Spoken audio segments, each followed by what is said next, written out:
यत्र योगेश्वर कृष्णो यत् पार्थो धनुर्धर तत्र शरीर विजयो भूतिर ध्रुवा नीतिर मतिर्मम। जहाँ योगेश्वर श्री कृष्ण है और जहाँ धनुर्धर पार्थ है, वहीं पर शरीर विजय विभूति और अचल नीति है, ऐसा मेरा मत है। रेडियो मानव रचना 107.8 पर मैं हूँ आपके साथ, आपकी कम्युनिटी मेंबर किरण चावला, और हमारे साथ हैं पंडित आशुतोष भारद्वाज, जिन्होंने श्रीमद् भागवत गीता आधुनिक व्याख्यान सहित लिखी है और इसका वैज्ञानिक रूप से व्याख्यान किया है। हम सभी के लिए ये बड़े गर्व की बात है कि कुरुक्षेत्र यूनिवर्सिटी ने इनकी लिखी श्रीमद् भागवत गीता को अपने पाठ्यक्रम में शामिल किया है। पंडित जी, आप डीएवी कॉलेज एनआईटी फरीदाबाद में तथा कुरुक्षेत्र यूनिवर्सिटी में मेडिटेशन कराते हैं और स्पिरिचुअल लेक्चर देते हैं। पंडित जी, आपका रेडियो मानव रचना के स्टूडियो में हार्दिक स्वागत है। जी, बहुत बहुत धन्यवाद। हम चर्चा जो कर रहे हैं श्रीमद् भागवत गीता के आधुनिक व्याख्यान के ऊपर। श्रीमद् भागवत गीता का अर्थ क्या है? अर्थ है ऐसा गीत जिसे स्वयं श्री भगवान ने गाया। सचमुच ही गीता जीवन का शाश्वत गीत है। इसके शब्द और शब्दों में समाये अर्थ सदा ही नए बने रहते हैं। इसीलिए तो भगवान श्री कृष्ण ने इसे परम वचन की संज्ञा दी। उन्होंने अपने अभिन्न सखा अर्जुन से कहा, शुणु में परमम वचय। गीता का गीत परम वचन है। सत्य समय के साथ बदल जाता है, असत्य भी समय के साथ बदल जाता है, परंतु परम वचन के रूप में गीता का जीवन गीत शाश्वत और सनातन है, पुरातन होकर भी चिर नूतन है। जी जी, बिल्कुल ठीक फरमाया। गीता जो है परमात्मा का गाया हुआ एक गीत है। जी जी, पिछली हम चर्चा में किरण जी प्रथम अध्याय को हमने लिया था। आज जो श्रोता हैं हमारे, उनके समक्ष प्रयास करेंगे कि द्वितीय अध्याय के जो अनछुए पहलू हैं, जो अभी तक प्रकाश में इतने नहीं हैं कि व्याख्यान उनका जिसे कहते हैं सुलभ उपलब्ध नहीं है, उन पर मैं आज चर्चा करना चाहूँगा। जी, आज हम गीता के दूसरे अध्याय पर हम चर्चा कर रहे हैं। तो पंडित जी, इसमें लिखा है गीता के दूसरे अध्याय में जी कि भगवान श्री कृष्ण अर्जुन से कहते हैं कि हे अर्जुन, नपुंसकता को मत प्राप्त हो, तुझ में यह उचित नहीं जान पड़ता। हे परंतप, हृदय की शुद्ध दुर्बलता को त्याग कर युद्ध के लिए खड़ा हो। जी, ये बड़ा अच्छा है। हमारे यहाँ समाज में आज जो प्रचलित शब्द है नपुंसकता, ये गाली के समान हो गया है। भगवान जो अर्जुन से कह रहे हैं, क्योंकि अर्जुन ने भावपाश में घिरे होने के कारण कहा कि मैं युद्ध नहीं करूंगा, अपने स्वजनों के साथ ऐसा मैं व्यवहार नहीं कर सकता। तो भगवान कहते हैं नपुंसकता को मत प्राप्त हो। नपुंसकता से यहाँ अर्थ क्या है, यह जान लें। नपुंसकता से यहाँ पर जो अर्थ है वो है एक भांति का ठहराव। अर्जुन की जो भाव दशा है वो ठिठक कर ठहर गई है, तो भगवान उस ठिठकी हुई जो मनोदशा है उसके लिए कह रहे हैं नपुंसकता। भगवान कहते हैं नपुंसकता को मत प्राप्त हो, क्योंकि यह तुझ में उचित नहीं जान पड़ती। क्योंकि नपुंसकता से अर्थात एक भांति के ठहराव से अर्जुन का जो कर्म की उसकी जो गति है वो ठहर जाती है और उससे नवीन जो कर्म है वो नहीं उपज पाएंगे। इसलिए भगवान कहते हैं कि नपुंसकता को मत प्राप्त हो। अर्जुन युद्ध को कर्म जानकर युद्ध भूमि में आया और आता रहा है। ऐसा नहीं कि पहली बार अर्जुन युद्ध भूमि में आया है। अर्जुन ने इससे पहले भी बहुत युद्ध लड़े और बड़े पराक्रम से लड़े, लेकिन यहाँ पर स्वजन समुदाय के बीच मोह के कारण वह चित्त की दूसरी दशा में चला गया है। अर्थात वह कर्म नहीं कर पा रहा, विचाराधीन हो गया है, वह विचार मग्न हो गया है। क्योंकि कर्म जब घटता है किरण जी, कर्म के लिए विचार पहले होते हैं, फिर कर्म घटता है। यदि विचार नहीं होंगे और मात्र शारीरिक क्रियाएं होंगी, उन्हें शारीरिक क्रियाएं कहा जाएगा, कर्म कदापि नहीं। तो अर्जुन इस वक्त जो विचाराधीन हो गया है, उसका विचाराधीन होने का जो मूल स्रोत है, क्यों विचारों में घिर गया, अपने प्रियजनों को देखकर वो विचारों में क्यों घिर गया? क्योंकि वो भाव से जुड़ गया है। ये ध्यान देना होगा हमें। ये श्रृंखलाबद्ध एक क्रिया है, भाव भाव उठता है, भाव के बाद विचार बनते हैं, विचार के बाद हम कर्म करते हैं। तो अर्जुन का जो कर्म अवरुद्ध हुआ है, जो वो युद्ध नहीं कर पा रहा, इतना कुशल योद्धा होने के बावजूद भी उसके लिए मूल कारण है कि सामने अपने प्रियजन खड़े हैं और उनके साथ उसका एक भावनात्मक जुड़ाव है। भावनात्मक जुड़ाव होने के कारण वो विचार मग्न है, विचाराधीन है और कर्म उसका अवरुद्ध हो गया है। तो इसलिए ऐसी एक दशा में वो श्री भगवान से प्रार्थना कर रहा है और कह रहा है कि मेरे इस भाव पाश को भेद दें, मुझे कुछ ऐसा बताएं, मुझे ऐसी कुछ शिक्षा दें कि मैं इस भाव की जो दशा है इससे बाहर आ सकूं। नहीं तो इस भाव दशा में मेरे हाथ नहीं चल पाएंगे। मैं इनके सत्कार में जिन मेरे रोंगटे खड़े हो जाते हैं उन पर बाण कैसे चलाऊंगा। जी, क्योंकि अर्जुन के तो वो गुरु थे, उनके पूजनीय थे, पूरे परिवारजन थे, तो उनके आगे कैसे वन उठाए जाते। इवन जब हम पढ़ते हैं महाभारत, उसमें तो ये भी आया था कि जैसे दोनों सेना जो थी युद्ध भूमि में आई, तो युधिष्ठिर जाकर सभी अपने गुरुजनों को, जो भीष्म पितामह थे, उन सबको प्रणाम करके आए। क्यों प्रणाम किया उन्होंने? प्रणाम, देखिए, जो पांडव रहे वो बहुत संस्कारी रहे। यदि कुछ भाग्यवश ऐसा आयोजन हो भी गया है कि युद्ध की नौबत आ गई है, ऐसे में भी धीर होने के कारण, संयमी होने के कारण वे अपने संस्कारों को नहीं त्यागते और अपने संस्कारों के कारण अपने पूर्वजों को प्रणाम कर कर ही कर्म करते हैं, चाहे वो कर्म उनके खिलाफ लड़ने का ही क्यों ना हो। जी, ये एक अच्छे संस्कारों की चर्चा है, जो पांडवों के अच्छे संस्कार रहे। जी, आगे श्री भगवान कहते हैं, हे अर्जुन, तू शोक ना करने योग्य मनुष्यों के लिए शोक करता है और पांडित्यपूर्ण वचनों को कहता है। जिनके प्राण जा चुके हैं और जिनके प्राण नहीं गए हैं, उनके लिए भी पंडित जन शोक नहीं करते। जी, तो आशुतोष जी, पंडित कहते किसे हैं? पंडित, हमें ध्यान देना होगा, पंडित किसे कहा जाता है। जी, हम बोलते हैं जो आज कर्म कांड करते हैं उन्हें ही पंडित कहते हैं, ऐसा नहीं है। जी, पंडित उसे कहा जाता है किरण जी जो जानता है। जी, जानना बेहद जरूरी है। ऐसा नहीं कि बिना जाने ही मात्र कर्म कांड से या कोई शारीरिक श्रृंगार करके कोई पंडित हो सकता है या जन्म से ही कोई पंडित हो सकता है, ऐसा नहीं। पंडित उसे कहा जाता है जो जानता है, यानी अपने होने को जानता है कि ये कैसे परमात्मा का एक अंश है, तो उसे पंडित कहा जाएगा। ना कि उसे पंडित कह दिया जाएगा जो केवल मानता भर है, क्योंकि जाने बिना जो मानना है वह दो कौड़ी का है। जी, आप जानते नहीं आप कौन हैं और आप मानते हैं। मानना बिल्कुल ही, जिसे कहूंगा, धरातल से परे है। जानने पर ही धरातल है। तो जो जानता है वही पंडित है, जो केवल मानता है वह पंडित नहीं हो सकता। आशुतोष जी, आपने बताया कि पंडित कहते किसे हैं। जी, कि जो जानता है और मानता है, दोनों में बहुत अंतर है। बहुत अंतर। कि एक ब्राह्मण का या एक पंडित का कर्तव्य है कि वो खुद जाने कि मैं कौन हूँ और मैं इस धरती पर क्यों आया हूँ। एक मनुष्य का जन्म लेकर कोई सामान्य मानव भी आता है, सामान्य पेड़ आता है, तो वो धरती में कुछ देके जाता है। हम तो एक इंसान है, और अगर ब्राह्मण बने हैं, अगर हम पंडित बने हैं, तो समाज को आगे बढ़ाने का कर्तव्य हमारे ऊपर जरूर आ जाता है, बढ़ जाता है समाज का कर्तव्य हमारे ऊपर। बिल्कुल। आगे भगवान श्री कृष्ण कहते हैं, हाँ जी, कि ना तो ऐसा ही है कि मैं किसी काल में नहीं था, हाँ जी, तू नहीं था, हाँ जी, वह ये राजन लोग नहीं थे, और ना ऐसा ही है कि इससे आगे हम सब नहीं रहेंगे। जी, तो ये क्या है, ये आना और जाना? जी, देखिए, मैं आपको कुछ बतला देना चाहूंगा।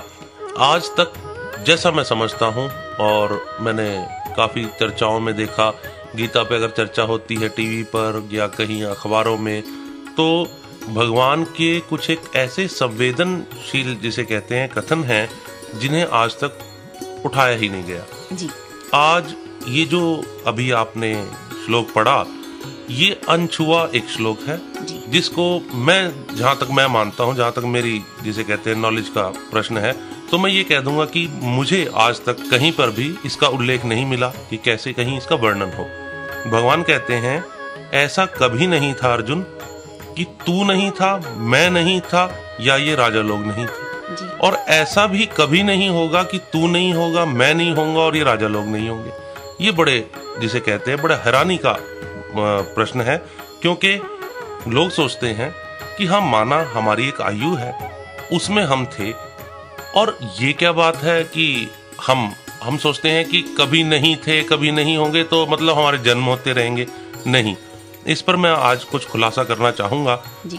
देखिए, ऐसा होता है किरण जी, बहुत बारीकी से, बहुत जिसे कहते हैं सुगमता से मैं इस बात को लेकर चलूंगा, क्योंकि बहुत ही गूढ़ है, हमारे श्रोताओं को एकदम जिसे कहते हैं समझ में आना भी कठिन हो जाएगा। लहर बनती है, मिटती है जी। ये तो एक स्पष्ट सी बात है, किंतु जो लहर भी हो गया है, समुद्र लहर भी तो हो जाता है।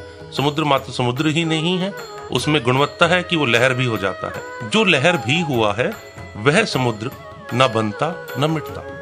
ऐसे ही हम बनते हैं, हम मिटते हैं, लेकिन जो हमारे रूप में है, जो परमात्मा हमारा रूप धारे जीव के रूप में विचरता है, वो ना बनता ना मिटता, वो नित्य अविनाशी है। हमारे जन्म है, हमारी मृत्यु है, ऐसा हमें प्रतीत होता है, लेकिन जो बनता है, जो मिटता है, वो नित्य अविनाशी है। आपको जान के बड़ी हैरानी होगी, एल्बर्ट आइंस्टीन एक बहुत बड़े वैज्ञानिक रहे। उनका देहांत से कुछ समय पूर्व अंतिम कथनों में से कहा हुआ एक कथन था कि मैं शरीर मेरा शिथिल होता जा रहा है, मेरे शरीर में इतनी अब जान नहीं बची, किंतु अब इस विषम परिस्थिति में अस्तित्व की जो गुणवत्ता है, अस्तित्व में जो गुणवत्ता है बहुआयाम की, वो मेरे समक्ष कुछ खुल रही है। बहुआयाम को हमें जानना होगा। बहुआयाम क्या है? हम अपने एक आयाम में हैं। हम सोचते हैं मात्र इतना ही है, जो हम चलते हैं, फिरते हैं, खाते हैं, पीते हैं, जन्मते हैं, मर जाते हैं, मात्र इतना ही है। मात्र इतना ही नहीं है, हम हमेशा होते हैं और हमेशा इस जगत में विद्यमान है। बड़ी अचंभे की बातें हैं। मैं अभी आपके सामने कुछ इसका खुलासा और भी करता हूं, तो धीरे धीरे जिसे कहते हैं ये बातें खुलनी शुरू हो जाएंगी कि क्या है इसके पीछे की धारणा। देखिए किरण जी, 11 आदमी रहे इस पूरे जगत में, यूनिवर्स में आज तक, जिन्हें टाइम का कंसेप्ट मालूम था कि समय है क्या। हम सोचते हैं समय मतलब घड़ी कैलेंडर, घड़ी कैलेंडर समय नहीं है। जैसे मैं आपको बतलाता हूं, जैसे पूर्व पश्चिम उत्तर दक्षिण इन दिशाओं का नाम ही आकाश नहीं है, ऐसे ही भूत भविष्य वर्तमान मात्र इन्हीं का नाम अगर मैं कहूं तो अस्तित्व नहीं है। तो हमें कुछ चीजों को और जानना होगा।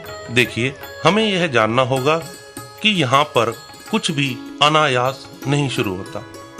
जगत शुरू हुआ है, चांद सूरज तारों के जो पसारे हैं, ये अचानक शुरू नहीं होते, क्योंकि आप एक जिसे कहेंगे बेसिक जो बात है वो ये है कि यदि किसी चीज को शुरू होना है, आरंभ होना है, तो उस आरंभ के लिए आरंभ का आयोजन भी तो चाहिए।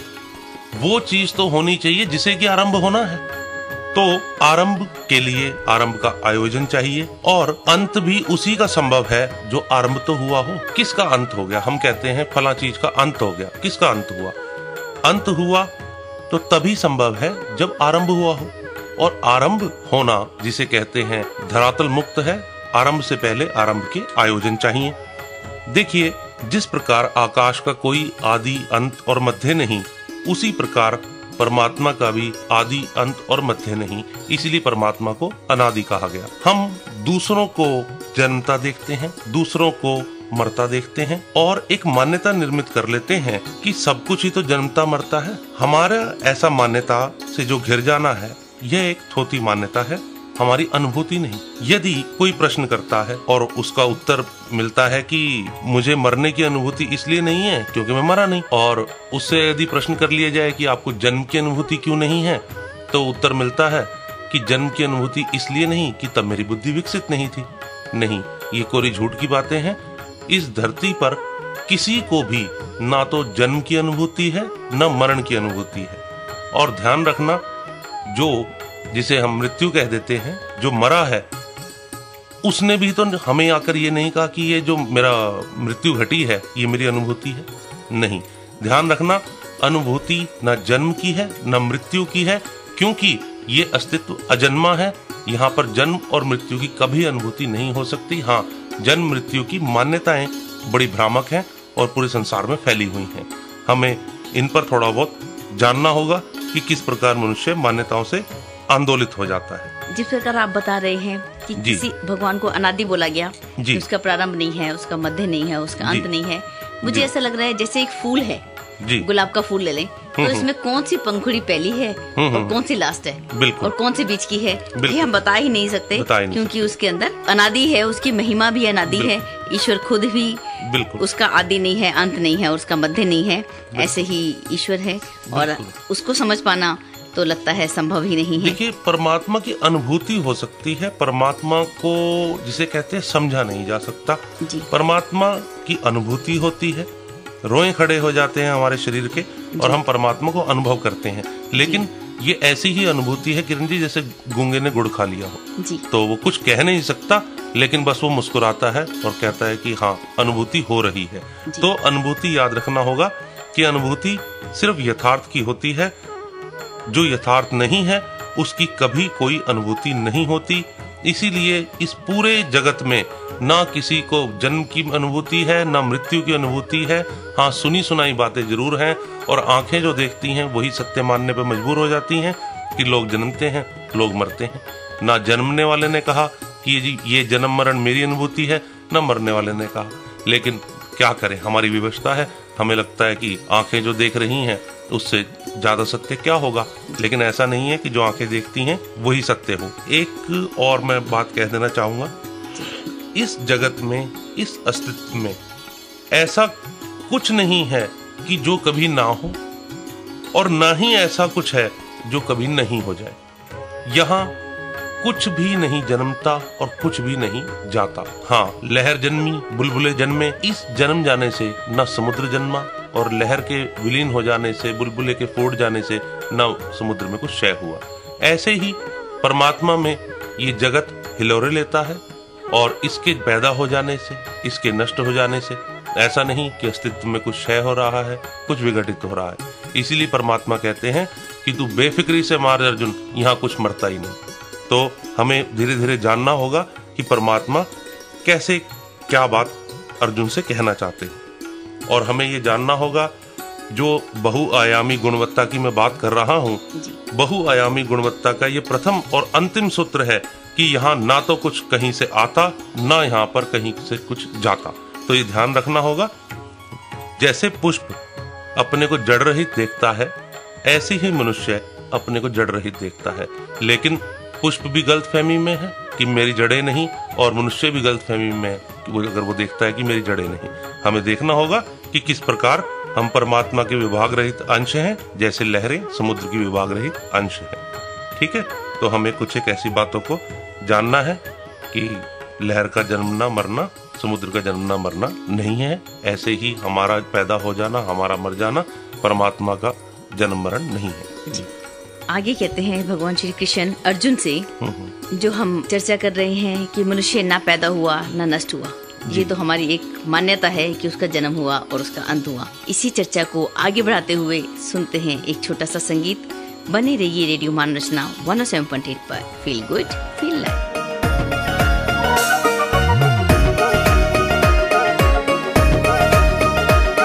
विशाखा कुंड पे, मधुसूदन कुंड पे, संकेत वट पे, संकेत कुंड पे, संकेत बिहारी, हो विह्वल कुंड पे, हो विह्वल वन में, प्रेम सरोवर जावट गांव में, किशोरी कुंड पे, सिद्ध कुंड पे, कुंडल कुंड पे, मुक्ता कुंड पे, वत्सखोर पे, कन्हारी कुंड पे, लाडली कुंड पे।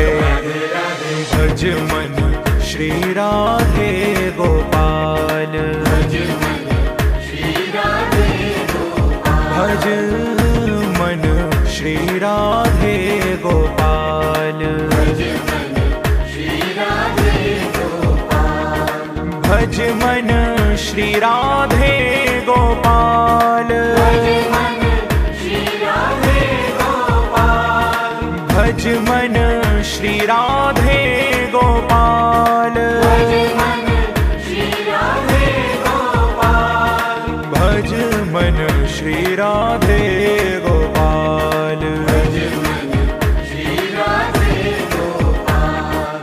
आइए अब किशोरी जी के बरसाने से कृष्ण के नंदगांव चले। श्री नंदगांव में नंदीश्वर पर्वत, नंदीश्वर महादेव, नंदीश्वर कुंड पे पावन सरोवर, यशोदा कूप में, यशोदा कुंड पे, कदम्ब टेर पे, धोयानी कुंड पे, साच कुंड पे, श्री मानसी देवी मुक्ता कुंड पे, फुलवारी कुंड पे, बिलासवट पे, सारसी कुंड पे, शाम पीपड़ी। भज मन श्री राधे गोपाल, भज मन श्री राधे गोपाल,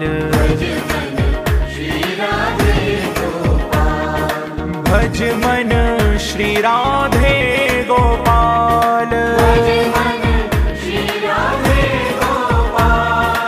भज मन श्री राधे गोपाल,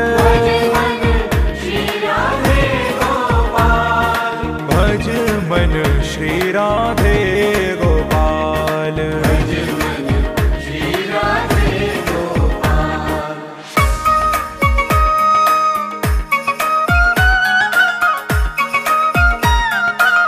राधे राधे।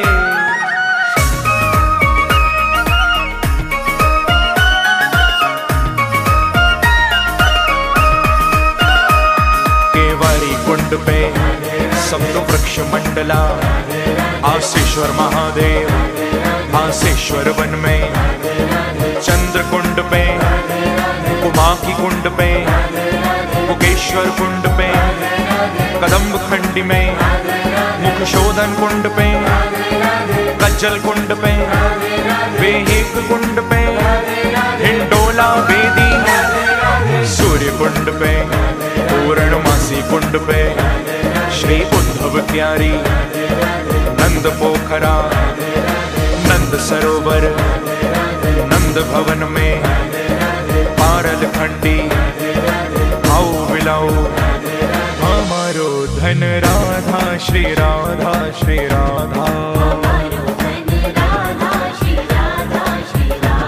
हमारो धन राधा, श्री राधा श्री राधा,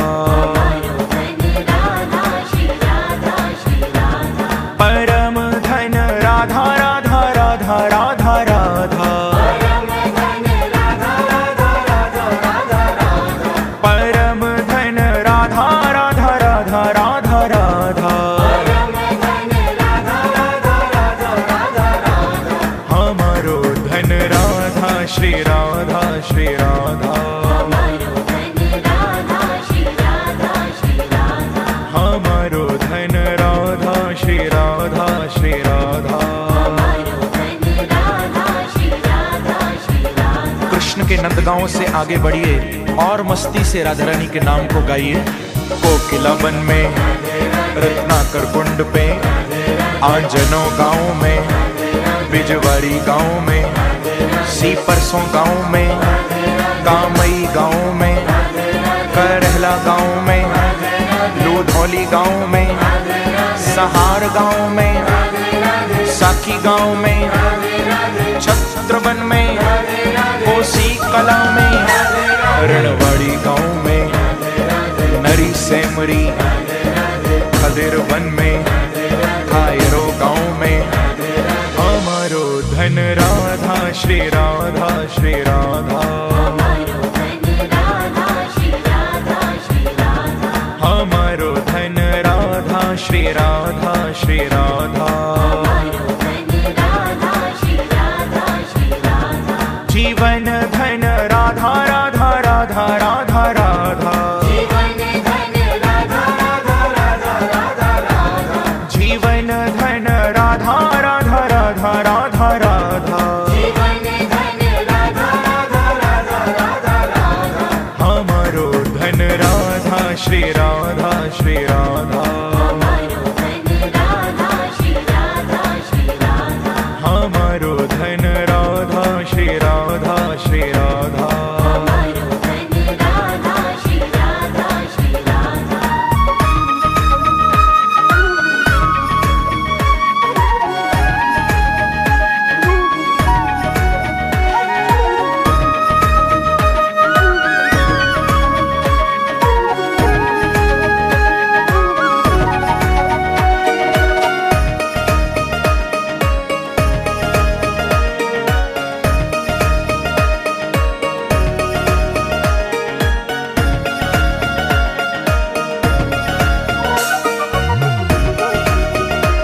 और डूबते हुए मस्ती के साथ किशोरी जी का नाम लीजिए। बखरा गांव में, न्योछाप गांव में, अंडागोर गांव में, खापुर गांव में, बैठान गांव में, बड़ोखोर गांव में, श्री चरण पहाड़ी, रसौली गांव में, पै गांव में, ओटवन में, शेषशाही में, स्वामी गांव में, बनछोली गांव में, ओजानी गांव में, खेल बन में, राम घाट पे, श्री राधे राधे राधे बरसाने वाली राधे, श्री राधे राधे राधे बरसाने वाली राधे, श्री राधे राधे राधे बरसाने वाली राधे, श्री राधे राधे राधे बरसाने वाली राधे, श्री राधे राधे राधे बरसाने वाली राधे, श्री राधे राधे राधे बरसाने वाली राधे, श्री राधे राधे राधे बरसाने वाली राधे, श्री राधे राधे राधे बरसाने वाली राधे,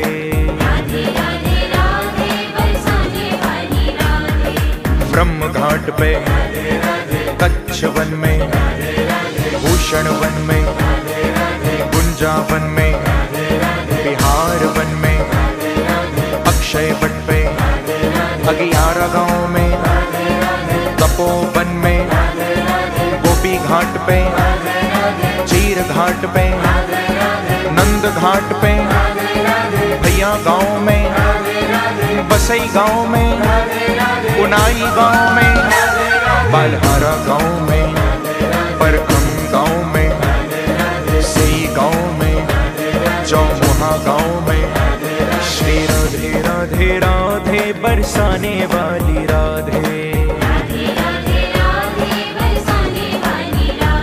श्री राधे राधे राधे बरसाने वाली राधे,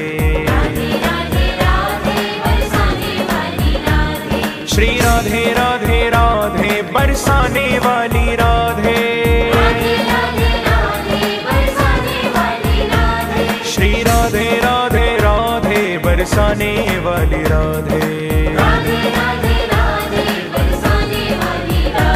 श्री राधे राधे राधे बरसाने वाली राधे, श्री राधे राधे राधे बरसाने वाली राधे, श्री राधे राधे राधे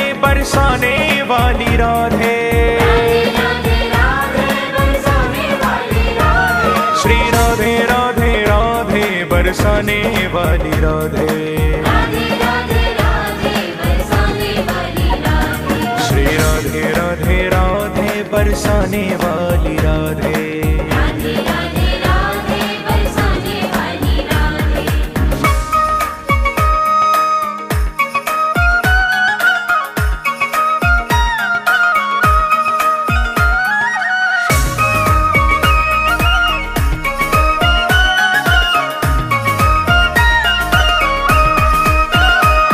बसौली गांव में, जैत गांव में, तरौली गांव में, बरौली गांव में, तमाल वन में, आटस गांव में, मगेरा गांव में, शकरोया गांव में, हारासली गांव में, भांडीर वन में, भद्र वन में, भांडीर वन पे, वेणुकूप पे, छाहेरी गांव में, श्री दाम वट पे, श्याम तलैया, वृंदावन का कण कण बोले श्री राधा राधा,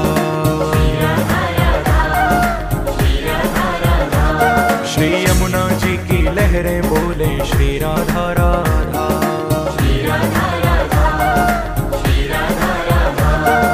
श्री राधा राधा,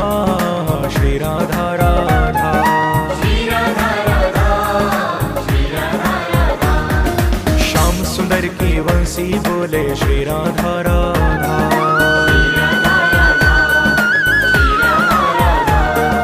यमुना जी की लहरें बोले श्री राधा राधा।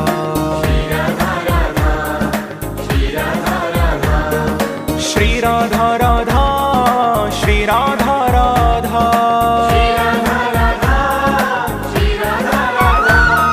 श्री राधा राधा श्री राधा राधा। श्री राधा राधा। निधिवन जी में बंदर बोले श्री राधा राधा।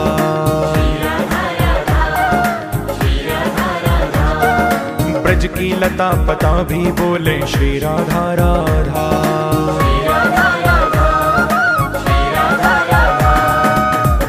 अब हम गोकुल जी की ओर चल रहे हैं। माट वन में, माट गांव में, पानी गांव में, पिपरौली गांव में, मान सरोवर, बेल वन में, लोह वन में, गौराई गांव में, महावन में, मल्ल तीर्थ पे, ब्रह्मांड घाट पे, चिंताहरण घाट पे, बोले घाट पे, श्री गोकुल जी में, अक्रूर घाट पे, श्री रावल गांव में, वृंदावन का कण कण बोले श्री राधा राधा। श्री यमुना जी की लहरें बोले श्री राधा राधा।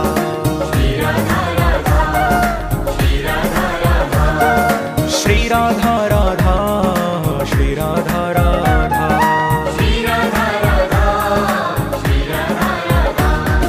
श्याम सुंदर की वंशी बोले श्री राधा राधा।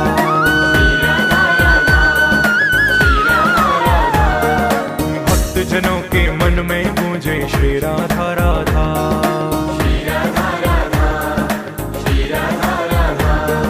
श्री राधा राधा श्री राधा राधा।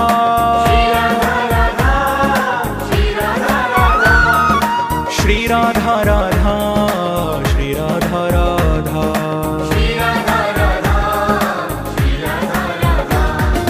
रसिक जनों की वाणी बोले श्री राधा राधा।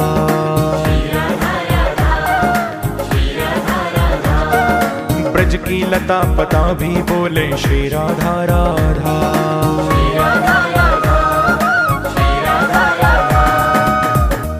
भूमि तत्व, जल तत्व, अग्नि तत्व, वायु तत्व, ब्रह्म तत्व, व्योम तत्व, विष्णु तत्व भोरी है।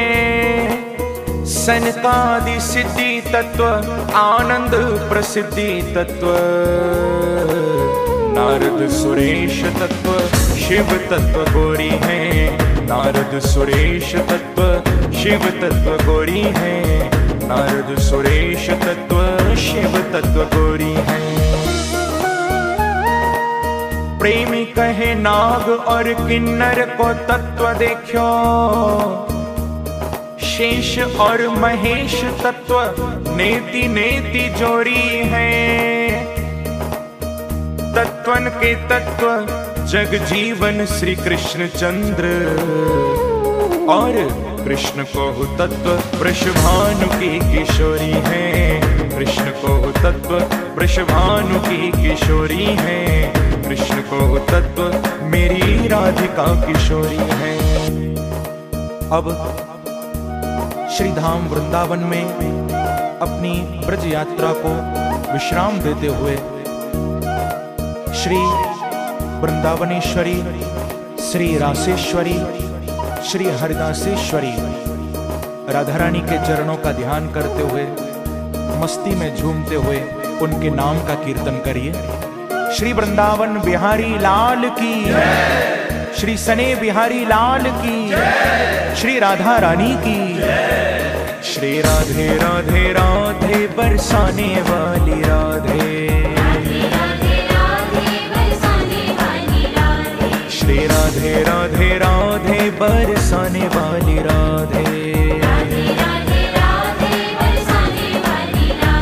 श्री राधे राधे राधे बरसाने वाली राधे।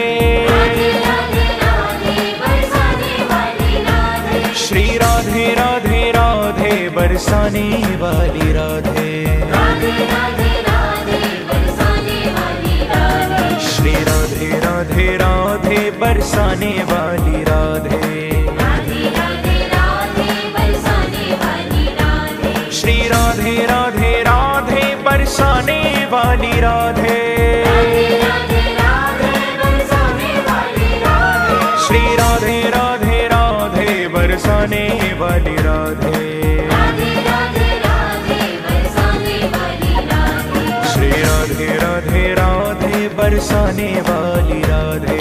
राधे राधे राधे बरसाने वाली राधे।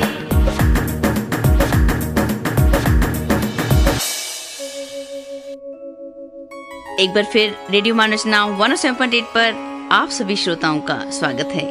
मैं हूं आपके साथ किरण चावला और हमारे साथ हैं पंडित आशुतोष जी। और पंडित जी ने हमें बताया कि कैसे गीता में लिखा है कि हम ना जन्मते हैं और ना मरते हैं। जी बिल्कुल। और हमारा कभी ना जन्मना, हमारा कभी ना मरना, हमारे आंख हमें जो दिखाती है किरण जी, वही बुद्धि जानती है। बुद्धि इस पर विश्वास नहीं करेगी कि बहुआयाम भी कोई चीज है, कि ऐसा कैसे हो सकता है कि मल्टी डायमेंशन को बुद्धि नहीं मान सकती, क्योंकि ऐसा है जो बुद्धि है यह बहुआयाम के अंतर्गत है, ना कि बहुआयाम बुद्धि के अंतर्गत है। ये बड़ा ही गूढ़ विषय है। मैं आपको कुछ उदाहरण देकर समझाता हूँ, शायद स्पष्ट हो पाएगा। जैसे मान लीजिए आज कोई 50 साल का है, 50 साल की उम्र का है और अपने लिविंग रूम में बैठा है, सो रहा है, कुछ भी कर रहा है, तो जान लेना बहुआयाम के अंतर्गत अर्थात मल्टी डायमेंशन के अंतर्गत क्या है कि अस्तित्व में मात्र यह सोना ही नहीं चल रहा कि आप 50 साल की उम्र के हैं और अपने कक्ष में सो रहे हैं।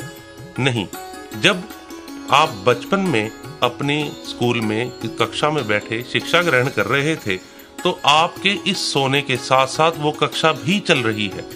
ये बड़ा गूढ़ है, इस पर मैं आते हैं धीरे धीरे खुलासा कर रहा हूँ, आप जानते रहिए। जो हम कहते हैं कि मैं जब कक्षा में था, स्कूल में पढ़ता था, ये बात तो मेरे लिए हो चुकी, ये बात तो थी, अब नहीं है। और अब तो ये वास्तविकता है कि मैं अपने शयन में बैठा हूँ, कक्ष में बैठा हूँ और आराम कर रहा हूँ।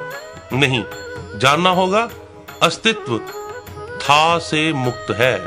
यहाँ पर परमात्मा जो है, जो अस्तित्व है, यहाँ एक परमात्मा के सिवा कुछ भी नहीं। परमात्मा था जैसे शब्दों से मुक्त है और होगा जैसे शब्दों से भी मुक्त है। परमात्मा है ना, उसके पास था भी शब्द नहीं है भी शब्द नहीं है। देखिए कुछ चीजें मैं आपके जिसे कहते हैं हमें जानना होगा। शब्द बड़े गूढ़ हैं, गीता में बार बार आते हैं। हम कहते हैं परमात्मा नित्य है, परमात्मा अविनाशी है। नित्य अर्थ वो हमेशा है, अविनाशी उसका कभी नाश नहीं हो सकता।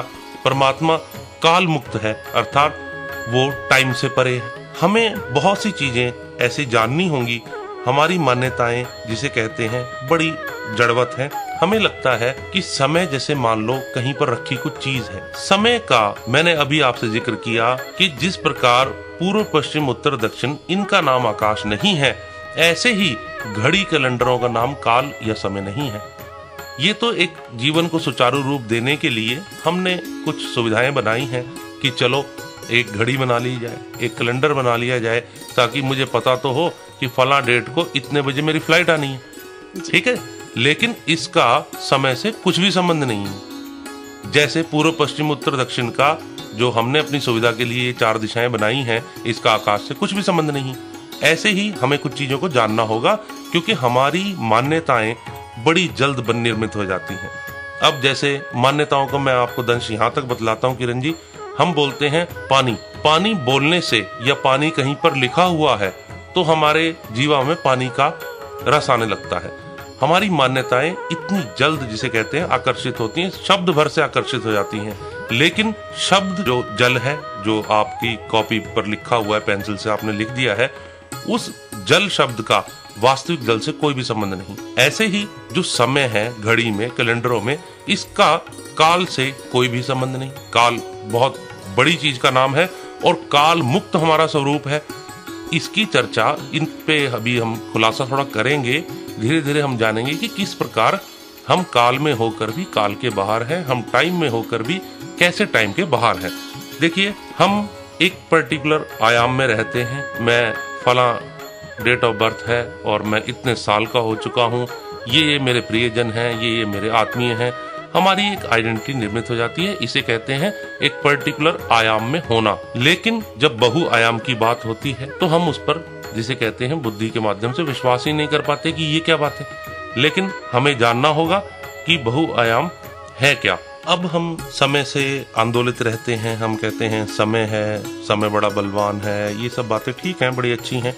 लेकिन अगर मैं एक, जिसे कहते हैं, प्रश्न करूं कि जो जैसा है, यदि यह सब वैसा ही रहता, कुछ भी दृश्यमान न बदलता, कुछ भी, जिसे कहते हैं, क्षीण ना होता, कुछ भी, जिसे कहते हैं, पुराना ना होता, तो हमें समय को इतनी मान्यता देने की जरूरत ना रह जाती जिससे कि हम 24 घंटे ही आंदोलित होते रहें। हमें आपको एक बड़ी ही, जिसे कहते हैं, अब तो साइकोलॉजी भी इसको मानने लगी है, हमें कुछ पूर्वाभास हो जाते हैं। हमें लगता है कि फला आदमी आज हमारे घर आ रहा है और उसके आगमन का ऐसा ऐसा दृश्य है। ये जो पूर्वाभास हमें हो जाता है, जब ये घट रहा होता है, अर्थात जब हमें एक बार पूर्वाभास हुआ, हमने उस पर ध्यान नहीं दिया, लेकिन जब ये घट रहा होता है तो हम ठगे से रह जाते हैं कि ये क्या है, और हमारी एक दबी सी सहमति आती है कि हाँ, ये जो घट रहा है ऐसा मैंने देखा है। तो ये क्या चीजें हैं? हमने भूतकाल में फ्यूचर का, भविष्य काल रूपी जो हमने पूर्वाभास था उसको देखा, और जब वर्तमान में ये घटता है तो हम अवाक रह जाते हैं कि ये क्या है। हमारी स्थिति हमें समझ नहीं आती कि कौन सी है। ये जो वर्तमान घट रहा है, मैं इसमें प्रेजेंट हूँ, या जो मैंने पहले पास्ट में भविष्य का एक, जिसे कहते हैं, दर्शन किया था, मैं इन तीनों में से कहाँ प्रेजेंट हूँ। मेरी प्रेजेंस, हमारी प्रेजेंस ऐसे ही हिल जाती है जैसे हम यदि नदी किनारे बैठे हों और उसमें अपना प्रतिबिंब देख रहे हों और कंकड़ डल जाए, तो ऐसे ही हमारी, जिसे कहते हैं, उपस्थिति डोल जाती है। हमें समझ नहीं आता कि हम किस काल में उपस्थित हैं। इसी पर श्री भगवान कहना चाहते हैं कि अर्जुन, काल मुक्त स्वरूप को जान। ऐसा कभी नहीं था कि तू नहीं था, मैं नहीं था और ये राजा लोग नहीं थे, और ना ही कभी ऐसा होने वाला है कि तू मैं आदि सहित कभी हम नहीं रहेंगे। यहाँ सब कुछ, जिसे कहते हैं, रहता है और हमें समझ नहीं आता, क्योंकि हम बुद्धि की कारागृह में हैं। We are in the imprisonment of our mind, और हमें ये लगता है कि जो बुद्धि कहती है वही सुप्रीम है, वही सब कुछ है। लेकिन हमारी जो बहुआयाम की स्थिति है, जब हम ऐसे पूर्वाभास कभी क्षण को घटित होते हैं, तो उसके बाद जो हमारी बहुआयाम की स्थिति है, जिसमें हम पाते हैं कि मैं तीनों ही कालों में विद्यमान हूँ, वह स्थिति ऐसे ही ढक जाती है कुछ क्षण बाद, जैसे छोटा सा गड्ढा चारों तरफ से आते हुए जल द्वारा ढक जाता है। क्योंकि हम बुद्धि के माध्यम से तो यकीन ही नहीं कर पाते कि ये क्या हुआ। मुझे एक पूर्वाभास हुआ और मैं भूत, भविष्य, वर्तमान तीनों में विद्यमान हूँ, तो हम ठगे रह जाते हैं। ये हमारे बुद्धि के पार का सामर्थ्य है। इसीलिए भगवान कृष्ण पहले तो परम सत्य कह देते हैं कि देख, ऐसा कभी नहीं था कि तू नहीं था, मैं नहीं था और राजा लोग नहीं थे।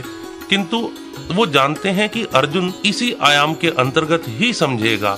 उसके बाद वो उसको उसके आयाम से ही समझाते हैं कि देख अर्जुन, जन्मे हुए का मरण निश्चित है, मरे हुए की मृत्यु निश्चित है।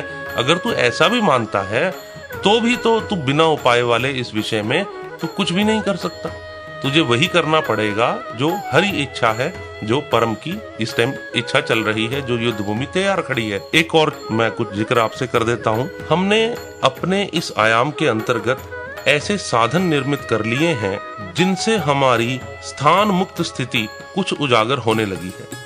जैसे मेरा बोलना मात्र यहीं का नहीं है, रेडियो, टेलीविजन, इंटरनेट, इनके माध्यम से ये सब जगह विद्यमान हो सकता है। अर्थात हमने ऐसे साधन निर्मित किए जिससे हमें ये पता लगने लगा कि मात्र जो कहा जा रहा है, जो समझा जा रहा है, जो बोला जा रहा है, वो यहीं का नहीं है।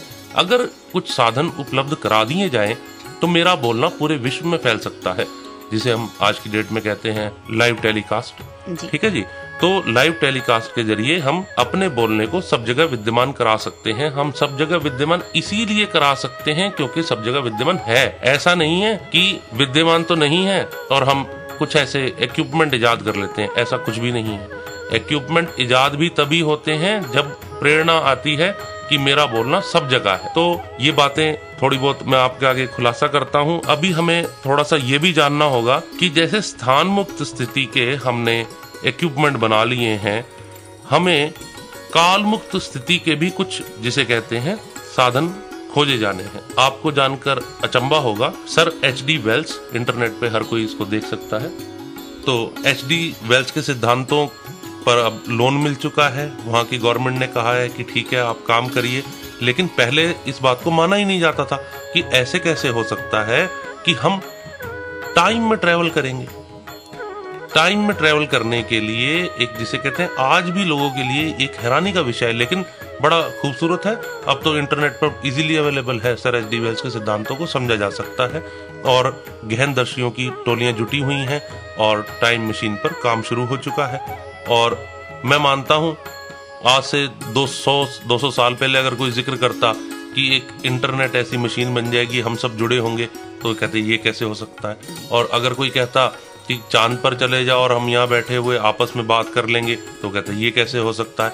ऐसे ही आज का बुद्धिजीवी वर्ग कहेगा, जो कि उसने कहा भी, एच.डी. वेल्स के सिद्धांतों को नकारा और ये कहा कि ऐसा नहीं हो सकता, हम टाइम मशीन नहीं बना सकते। लेकिन टाइम मशीन बननी शुरू हो गई है और बड़े पैमाने पर इसका काम चल रहा है। देखिए यहाँ पर पृथकता भासती है पर है नहीं। हमें लगता है कि हम दो हैं, लेकिन हम दो नहीं हैं। जैसे फूल और पत्ता ये दो लगते हैं, लेकिन थोड़ा पीछे जाएं तो वृक्ष है, फूल और पत्ता दो नहीं है। ऐसे ही जितने जगत में प्राणी मात्र हैं वो लगते हैं कि अलग अलग हैं, लेकिन वो अलग नहीं हैं। अंतिम कुछ बातें कहता हुआ आज जिसे कहते हैं इजाजत लेंगे। मैं आपको थोड़ा सा इसका जिसे कहते हैं टाइम मशीन जो बन रही है, जो हमें काल में यात्रा कराने के लिए एक साधन बनाए जा रहे हैं, उसके पीछे की वैज्ञानिकता क्या है ये मैं आपको बतला देता हूँ। हम जो हैं, हमारा जो भौतिक शरीर है ये अणुओं का समूह है, ठीक है। जैसे ठोस द्रव गैस, ऐसे ही हमारे अंदर अणु, हम ठोस रूप में हैं, अणु विद्यमान है। तो ये इस प्रकार का सिद्धांत है कि जैसे बर्फ को सीधा वाष्प बना दो और वाष्प को सीधा बर्फ बना दो, ऐसे ही यदि हमारे अणुओं को खोल दिया जाए और हमें कहीं और प्राप्त कर लिया जाए, तो ऐसा सा ही ये सिद्धांत है। और इस पर जिसे कहते हैं हमारे आयाम द्वारा कार्य चल रहा है। तो श्री भगवान की जो ये वाणी है, जो 5000 साल पहले उन्होंने अर्जुन से कही कि ऐसा कभी नहीं है, तू नहीं था, मैं नहीं था, राजा लोग नहीं थे, इतने परम ज्ञानी, परम महापुरुष जो श्री भगवान कृष्ण हैं, ये परम तत्ववेता हैं और ये परम जिसे कहते हैं कथनों को जानने वाले हैं और कहने वाले हैं। परंतु उसके बाद श्री भगवान वही बोलते हैं जो अर्जुन को उसके आयाम के में समझ आ सके। आगे जो हम चर्चा करेंगे वो इस तरह से इतनी वैज्ञानिक ना होते हुए जैसे कहते हैं सांसारिक चलेगी और ज्ञानवर्धक होगी। जी, अब वक्त है अपने श्रोताओं से विदा लेने का। आपको हमारा प्रोग्राम कैसा लगा बताने के लिए हमें मैसेज करें, और अगर आप कुछ कहना चाहते हैं गीता के संदर्भ में तो जरूर मैसेज करें, हमें फोन करें। नंबर है 8010781078। बने रहिए रेडियो मानरचना 107.8 पर। Feel good, feel live. गमरानी सारे सा नी सादा मदानी सारे नी धाम रे रे रे सा।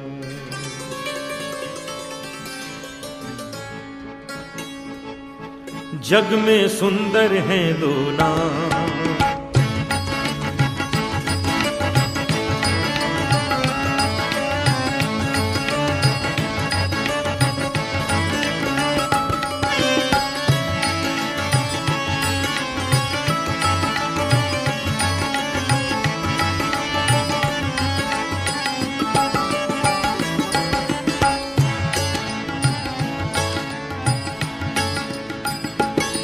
जग में सुंदर हैं दो नाम, दो नाम, दो नाम, दो नाम, दो नाम, दो नाम।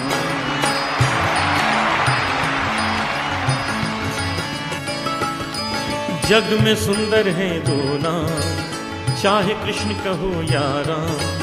जग में सुंदर हैं दो नाम, चाहे कृष्ण कहो या राम। बोलो राम राम राम, बोलो श्याम श्याम श्याम। बोलो राम राम राम, बोलो श्याम श्याम श्याम। जग में सुंदर है दो नाम, चाहे कृष्ण कहो या राम। जग में सुंदर है दो नाम, चाहे कृष्ण कहो या राम। बोलो राम राम राम बोलो श्याम श्याम श्याम। बोलो राम राम राम बोलो श्याम श्याम श्याम।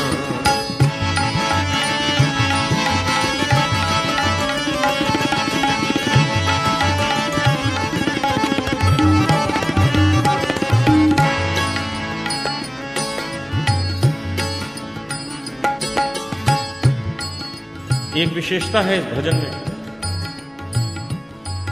भगवान राम और भगवान कृष्ण दोनों का वर्णन एक साथ प्रत्येक पंक्ति में किया गया। ये ध्यान में रख के सुनिए, एक नया आनंद आएगा।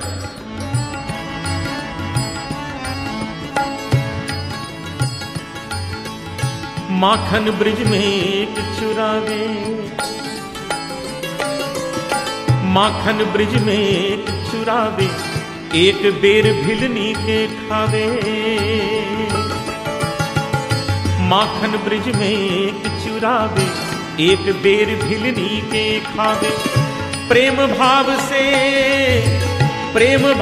से भरे अनोखे दोनों के हैं काम, चाहे कृष्ण कहो या राम।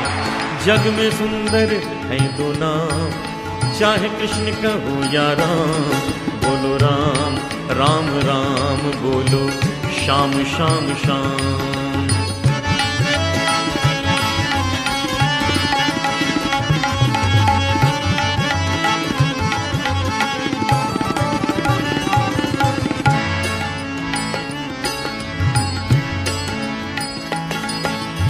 एक कंस पापी को मारे,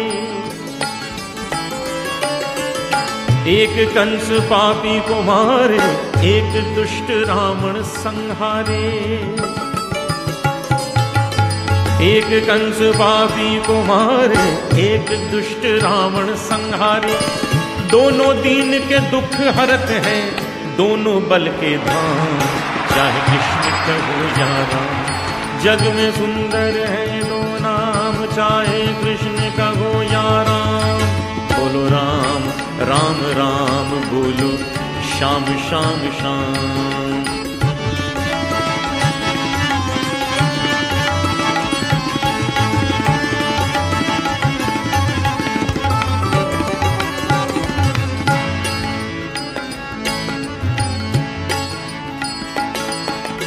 एक हृदय में प्रेम बढ़ाए, एक हृदय में प्रेम बढ़ावे, एक ताप संताप मिटावे। एक हृदय में प्रेम बढ़ावे, एक ताप संताप मिटावे। दोनों सुख के सागर हैं और दोनों पूर्ण काम, चाहे कृष्ण कहो या राम। जग में सुंदर है दो नाम, चाहे कृष्ण कहो या राम। बोलो राम राम राम बोलो श्याम श्याम श्याम।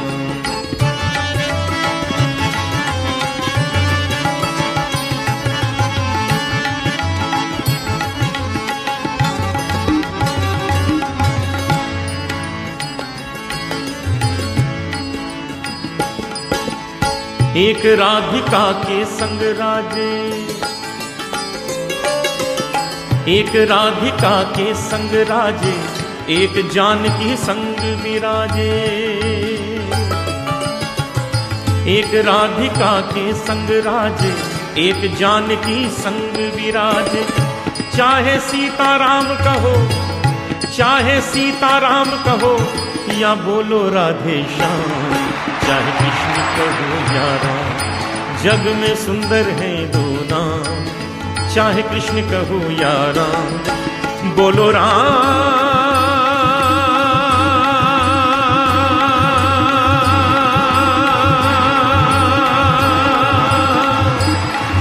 बोलो राम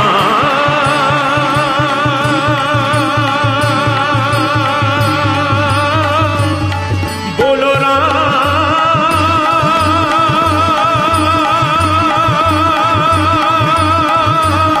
बोलो